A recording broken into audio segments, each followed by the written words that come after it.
नमस्कार, मैं अंजलि दमानिया बोलती है।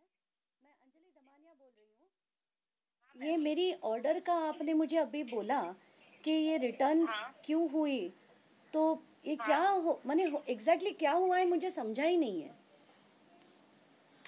मैम, इन शॉर्ट में अगर आपको समझाऊँ ना, कंपनी का कुछ इंटरनल प्रॉब्लम है, उस वजह से प्रोडक्ट रिटर्न लिया है।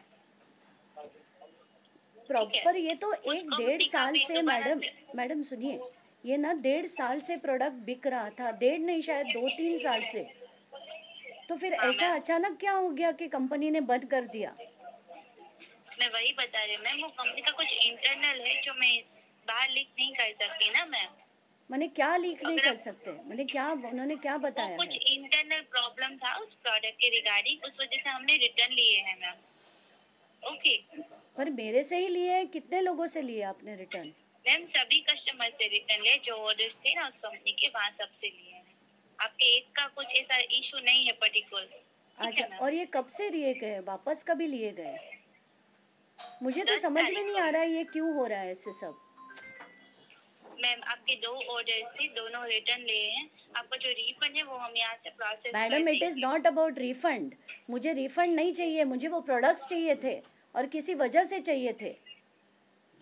मैम, अगर आपको सेम प्रोडक्ट चाहिए तो आप उनका जो डायरेक्ट वेबसाइट है ना, वहाँ से परचेज कर सकते नहीं हैं। नहीं, पर आपकी कंपनी सप्लाई कर रही है ना, तो क्यों हुआ है अभी ये जानने का हक वही तो मुझे बता है रही कि नहीं? वही मैं बता रही हूँ ना मैम, कुछ इंटरनल इशू है तो हमारे यहाँ से वो जो सप्लायर है वो बंद हुए हैं कौन सी कंपनी तारीख के से? साथ। माने उन्होंने कुछ आपको ईमेल दिया है कि हम अभी जी बंद कर रहे मैम, हैं? यस मैम, वहाँ से आया है तो उन्होंने वहाँ से ही बंद कर दिया है। आपको जो कंपनी है वहाँ से ही, तो वहाँ से अभी बंद हो चुका। आप अब उनकी जो साइट है वहाँ से सेम प्रोडक्ट परचेज कर सकते हैं, बट यहाँ से नहीं हो पाएगा। माने आपके थ्रू नहीं हो पाएगा? जी मैम, हमारे से नहीं होगा, हमने यहाँ से बंद करवाया है उन्होंने। मुझे आप वो ओके ईमेल फॉरवर्ड कर सकेंगे जो आपको कंपनी की तरफ से आया है? सॉरी मैम, वो मैं नहीं शेयर कर सकती। अच्छा ठीक है, ओके।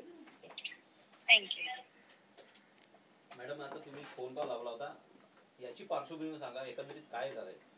कृषी घोटाळा धनंजय मुंडे यांनी केला असा सरळ सरळ मी आरोप केला होता. त्याचे नुसते आरोप नव्हता, त्याचे पुरावे देखील मी दिले होते. आणि प्रत्येक गोष्ट ही ऑनलाईन वेबसाईट्सवर विकत मिळते. नॅनो युरिया 92 रुपयाला मिळतंय, नॅनो DAP 269 रुपयाला मिळतंय. आणि याचे सगळे डिटेल्स जेव्हा मी दाखवले होते, त्या प्रेस कॉन्फरन्समध्ये दाखवले, त्याच्यानंतर मला असं वाटलं की आपण हे विकत घ्यावे. म्हणून मी ते रात्री त्याची ऑर्डर प्लेस करून या ॲग्री बेगरी नावाच्या वेबसाईटवरनं ते विकत घेतले. आणि विकत घेतल्यानंतर त्याचे ट्रॅकिंग ऑर्डरचे डिटेल्स हे जर तुम्ही बघाल, हे बघा, पहिली मी 7 तारखेला घेतल्यानंतर मला ग्रीटिंग्ज आले की तुम्ही ॲग्री बेगरीमधनं हे प्रोडक्ट्स विकत घेतलेत. त्याच्यानंतर त्याचे ट्रॅक तुम्ही करू शकता. 8 तारखेला मला सांगण्यात आलं की तुमचे आता इथून निघालेले आहेत, तुम्ही तुमची शिपमेंट ट्रॅक करू शकता. ते ट्रॅक केल्यानंतर हे बघा, हे जे आलंय, मला आता कळतंय की ते तिथून निघालं, सगळीकडनं पोचलं, अमुक अमुक ठिकाणं, इकडनं हरियाणा, तिथनं तमुक ठिकाणी, तिकडनं तमुक ठिकाणी, करत करत करत काल ते 12 वाजता दुपारी माझ्या घरी पोचणार होतं. अचानकपणे ते रिटर्न गेलं. म्हणून मला कळल्याबरोबर मी त्यांना मेसेज पाठवला की हे रिटर्न का झालं. तर तेव्हा मला सांगण्यात आलं की आज संडे आहे, आज कोणी मिळणार नाही आहे, तर तुम्हाला उद्या आम्ही सांगतो की ते का रिटर्न गेलं. तर त्याच्यानंतर मी त्या फुलफिलमेंट म्हणून आहे त्यांच्याशी बोलले. त्यांनी आत्ता कॉल केला, हे बघा, त्यांनी मला आत्ता कॉल केला आणि कॉलवर धडधडीतपणे मला सांगण्यात आलं की इफ्को कंपनीने हे थांबवलंय आणि त्यांचा डेटा जो त्यांनी जे जे सांगितलंय ते आम्ही तुम्हाला लीक करू शकत नाही.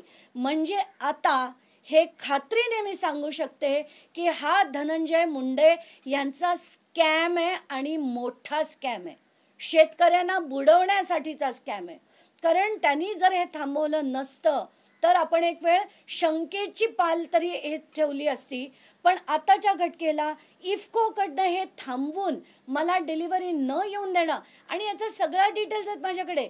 इनव्हॉइसची कॉपी आहे, पेमेंटचे डिटेल्स आहेत, ट्रॅकिंगचे डिटेल्स आहेत, कुठून कुठपर्यंत गेली ते सगळे डिटेल्स मी आता माध्यमांना शेअर करते. आणि आता अजित पवारांनी याची चौकशी करा, कारण कालच ते काही माध्यमांना म्हणालेत की त्यांचे द्यायचा की नाही राजीनामा ते ठरवतील. सिंचनाच्या वेळेस मी माझा राजीनामा दिला होता, पण नैतिकता त्यांच्याकडे असेल तर ते ठरवतील. तर मला असं वाटतं अजित पवार हे आणि एक उदाहरण घ्या, तुम्ही ते पूर्ण स्कॅमचे डिटेल्स घ्या, चौकशी लावा. 2 दिवसात चौकशी पूर्ण होईल याची मी तुम्हाला खात्री देते. आणि यांचा राजीनामा तुम्ही कुठच्याही परिस्थितीत घ्या. आणि तुम्ही जर म्हणत असाल मंत्री ठरवेल, तर हे ॲब्सल्यूट रबिश आहे. तुम्ही सगळ्या यंत्रणा बंद करा, तुम्ही पोलीस डिपार्टमेंट बंद करा, अँटी करप्शन ब्युरो बंद करा. कारण एक मंत्री ठरवेल की तो त्याच्या भागात किती दहशत करणार, किती पैसे खाणार, किती लोकांना त्रास देणार, कसा छळ करणार, हे सगळं मंत्री ठरवेल. आणि राजीनामा द्यायचा की नाही हे पण मंत्री ठरवेल. आता मुख्यमंत्री नाही ठरवणार, पक्ष नाही ठरवणार. आम्ही काही वेडी माणसं आहोत का पुरावे द्यायला? ऑफिस ऑफ प्रॉफिटमध्ये राख माफियाचा त्यांनी कसे कसे केलेत, आता तर पूर्ण डिटेल्स FIR सकट मी डाउनलोड केलेत. आता तरी तुम्ही त्यांचा राजीनामा घेणार की नाही? त्यांच्याकडनं तुम्ही ठरवायला त्यांना देणार का? जनताने तुम्हाला वोट दिले होते ना. आता यांचा राजीनामा घ्यायचा की नाही तातडीने ठरवा, नाहीतर हे खरंच फार मोठं होणार आहे. आणि हे जे सांगून त्या वेबसाईटला सांगून तुम्ही हे जे थांबवलेत, पण त्याच्या आधीचे इनफ डिटेल्स आहेत माझ्याकडे, आणि हे सगळं आता बाहेर येणार आहे. तुम्ही कृषी घोटाळा जाहीर केल्याच्या नंतर हे ॲग्रीबेगरीवरून जी ऑर्डर्स येत होते ते नियमित दिसत होते. विशेषतः कृषी घोटाळा जाहीर होताच किंवा तुम्ही पत्रकार परिषद घेतल्याच्या नंतर ह्या हालचाली झाल्या किंवा तुम्ही ऑर्डर केला होता. त्यांनी सरळ सरळ मला ऑडिओमध्ये सांगितलं की 10 तारखेनंतर हे थांबवण्यात आलं. मी त्यांना असाही प्रश्न विचारला की तुम्ही आधी केलं होतात का, म्हणून आत्ताचा माझा जो कॉल होता तो दुसरा कॉल होता. पहिल्या कॉलचे सगळे जो व्हिडिओ आहे, माझं नशीब की तेव्हा तिथे एक मीडियावाला बसलेला आणि त्यांनी ते रेकॉर्ड केलं, म्हणून सगळं आलंय त्याच्यात की आम्ही हे देऊ शकत नाही, कंपनीने 10 तारखेपासून देण्यास बंदी घातली आहे, म्हणून आम्ही ती ऑर्डर परत घेतली आहे. हे सगळं आहे त्या व्हिडिओमध्ये. तर हे सगळं आता बाहेर येईलच आणि सगळे माध्यमांनी ते दाखवून लोकांपर्यंत पोहोचवावं की धनंजय मुंडे कुठपर्यंत पोहोचू शकतो आणि एक ऑर्डर देखील कंपनीला सांगून कशी थांबवू शकतो. तुम्ही पत्रकार परिषद घेतली त्याच्यानंतर ह्या सर्व हालचाली दिसतात एकंदरीत.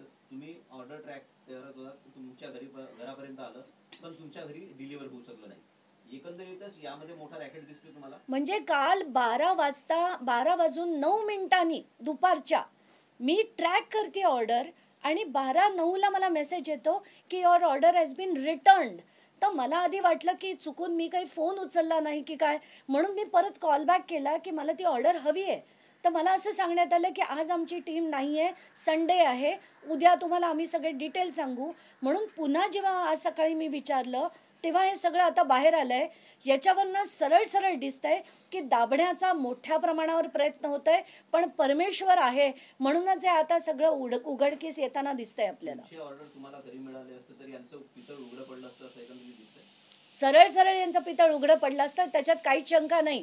म्हणूनच त्यांनी ते थांबवण्याचा प्रयत्न केलाय. पण माझ्याकडे इनव्हॉइस आहे, ट्रॅकिंग रेकॉर्ड आहे की कुठपर्यंत आली, माझ्या घरापर्यंत येऊन मग ती जर रिटर्न झाली असेल, याच्यावरनं आपल्याला सगळंच काय ते समजून जायचंय की धनंजय कुठपर्यंत पोहोचू शकतात ते आता आपल्याला दिसेल.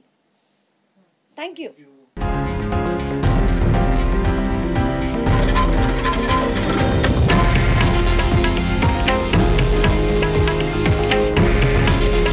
हे आहे देशातील नंबर 1 न्यूज नेटवर्क आणि आपण पाहत आहात TV9 मराठी. काळजी तुमची, हित महाराष्ट्राचं.